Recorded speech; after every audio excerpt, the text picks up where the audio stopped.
এই আমাদের কলকাতা যাওয়ার প্রস্তুতি হচ্ছে। এনাদের সংগঠন থেকে 10,000 মানুষ যাবে।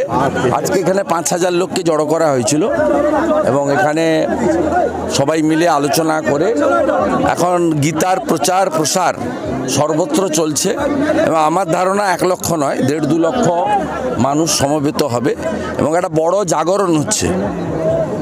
গীতানাথকে সামনে রেখে বড় জাগরণ ঘটছে। এটা পশ্চিমবঙ্গে দরকার ছিল।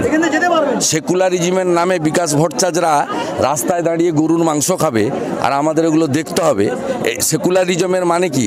হিন্দুদেরকে অপমান করা, সনাতনকে ধ্বংস করা। দাদা বলছি রাম মন্দিরের সঙ্গে জগন্নাথ মন্দিরের কি ফারাক? রাম মন্দিরের সঙ্গে তফাৎ বলে দিয়েছে, আমার কেয়ারফুলি শুনবেন। রাম মন্দির হিন্দুদের চাঁদাতে, দানে, নিধিতে তৈরি হয়েছে, এটাই নিয়ম। এটা শুধু আমাদের ধর্ম না, অন্য ধর্মের ক্ষেত্রে সরকারি টাকা দেওয়া যায় না। আমি এমপি ছিলাম, এমএলএ আছি, আমরা এমপি এমএলএ ল্যাট কখনো দিতে পারি না। ব্যক্তিগত আয়ের অর্থ দিতে হয়, লোকের কাছে চেয়ে চিনতে জোগাড় করে দিতে হয়। আমাদের রাম মন্দির হচ্ছে গোটা পৃথিবীর হিন্দুদের, তাদের নিধি আমরা বিশ্ব হিন্দু পরিষদকে দিয়েছিলাম। যেমন আমি এক্স এমপি থেকে আমার টাকা তুলে চেক আমি পৌঁছে দিয়েছি কলকাতা বিশ্ব হিন্দু পরিষদ অফিসে। কিন্তু সরকার যেটা তৈরি করছে সেটার নাম হচ্ছে শ্রী শ্রী জগন্নাথ দেব কালচারাল সেন্টার। শ্রী জগন্নাথ দেব কালচারাল সেন্টার, যেমন তমলুকে মহাপ্রভুর মন্দিরে দেখবেন শ্রী চৈতন্য দেব রিসার্চ সেন্টার হয়েছে এমপি ল্যাডের টাকায়। আমি 30 লাখ টাকা দিয়েছিলাম, পরে দিব্যেন্দু অধিকারী সাংসদ, তিনিও প্রায় 20 লাখ টাকা মতো স্যাংশন করেছেন, সেটা সরকারি টাকায়। টেম্পল আর আপনার কালচারাল সেন্টার দুটোর মধ্যে তফাৎ রয়েছে, অতএব ওটা মন্দির নয়। অতএব এইসব টুপিবাজি করে হিন্দুদের আর দামিয়ে রাখা যাবে না। দাদা যে হারে গীতার বিক্রি বাড়ছে এবং গীতা সংস্কৃতি বাড়ছে, কি বলবেন? জাগরণ, এই যে বিভাজন, এখন ছট পূজা আমরাও করি, জাতীয় উৎসব হয়ে গেছে। সূর্যদেবকে প্রণাম আমরা সবাই করি। আগে রামনবমী বলতো ইউপি বিহারের, আমরা এবারে রামনবমীতে 50 লক্ষ লোক হেঁটেছি। গণপতি উৎসবটা বলতো মহারাষ্ট্রের, এখন এখানে পশ্চিমবঙ্গেও এবছর 10,000 জায়গায় গণপতি পুজো হয়েছে। অর্থাৎ আমাদের সনাতনের মাঝখানে যে প্রাচীরটা ছিল, এই যে কাস্ট সেন্সাস বলা হচ্ছে, কাস্ট সেন্সাসের অর্থটা কি?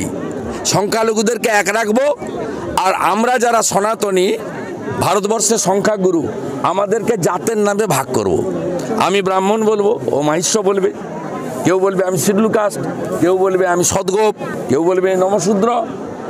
এই জাতের নামে আমাদের বিভাজন করার চক্রান্ত হচ্ছে ছত্তিশগড়, রাজস্থান, মধ্যপ্রদেশের সনাতনীরা সঙ্গে আদিবাসীরা ভালো করে ঝামা ঘষে দিয়েছে। দাদা 24 তারিখের গীতা পাঠ অনুষ্ঠান, দেখা যাচ্ছে শাসক দল চণ্ডীপাঠের একটা প্রোগ্রাম আয়োজন করছে সনাতন ধর্মকে নিয়ে। এই নকলগুলো খাবে না, জানেন তো? ওগুলোকে লোক জানে হিন্দু বিরোধী। মোদিজির সঙ্গে পারবে না। মোদিজি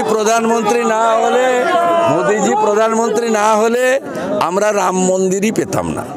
রাহুল গান্ধী রাজস্থানে গিয়ে বলছে ভারত মাতা কোন হ্যায়, ভারত মাতা কোন হ্যায়, এটা স্বামী বিবেকানন্দকে পড়তে হবে, এটা বিজেপি দালার দরকার নেই। স্বামী বিবেকানন্দকে নিয়ে ভগিনী নিবেদিতা একটা বই লিখে গেছেন, যার অরিজিনাল নাম হচ্ছে মার্গারেট এলিজাবেথ নোবেল, ইংরেজি বই, নাম হচ্ছে the master as I saw him. সেই বইতে মেন লাইন হচ্ছে the queen of adoration was his motherland, অর্থাৎ স্বামী বিবেকানন্দের চোখে তার আরাধ্য দেবী ছিলেন ভারত মাতা। তা রাহুল গান্ধী একটা আনপढ़ পাপ্পু, से बोलते भारत माता कौन है, जो बीजेपी भारत माता की जय बोलता है वो कौन है? ये कौन है तो राजस्थान का आदमी लोग दिखा दिया। ताम्रलिप्त জাতীয় প্রতিষ্ঠান দিবস কি বলবেন? স্মরণ করলাম, প্রথমেই তো আমরা জাতীয় পতাকা নিয়ে রাধামণি থেকে কয়েকশো যুবক সতীশবাবুর নামে, সর্বাধিনায়কের নামে, তাম্রলিপ্তের নামে জয়ধ্বনি দিলাম এবং আমাদের আনুষ্ঠানিক সনাতনী কাজ শুরু করার আগে সতীশবাবু, সুশীলবাবু, অজয়বাবু, মা মাতঙ্গিনীকে প্রণাম জানিয়ে আমি অন্তত শুরু করলাম। তার আগে গোপালবাবু, অমলেন্দু ভাইরা জাতীয় পতাকা তুলে অনুষ্ঠানের আগে তাদের শ্রদ্ধা করেছে। তাম্রলিপ্ত জাতীয় সরকার পৃথিবীর মধ্যে সবচেয়ে বড় একটা ঐতিহাসিক মডেল, যার কাছে ব্রিটিশের মতো রাজশক্তি আত্মসমর্পণ করতে বাধ্য হয়েছিল। এটাই মেদিনীপুরের মানুষের স্বাভিমান এবং তেজ। দাদা, আপনার প্রকল্প আপনি যেটা উদ্বোধন করেছিলেন, শিলান্যাস করেছিলেন গান্ধী ভবন নিমতৌড়িতে, সেখানে ওরা 3 বছর কি করলো? আপনি শুধু গান্ধী ভবন দেখতে গেছেন? 3 বছর কি করলো আমাকে জানান। 3 বছরে কটা ইট গেঁথেছে আমি জানতে চাই। না, আপনার যেটা ছিল, যে লিফট ছিল, অনেক কিছু ছিল, সেগুলো তো ছিল না। এবারে উদ্বোধন কিন্তু কিছুই নেই, কিছু থাকবে না। এরা করার লোক নয়, এরা ভাঙার লোক।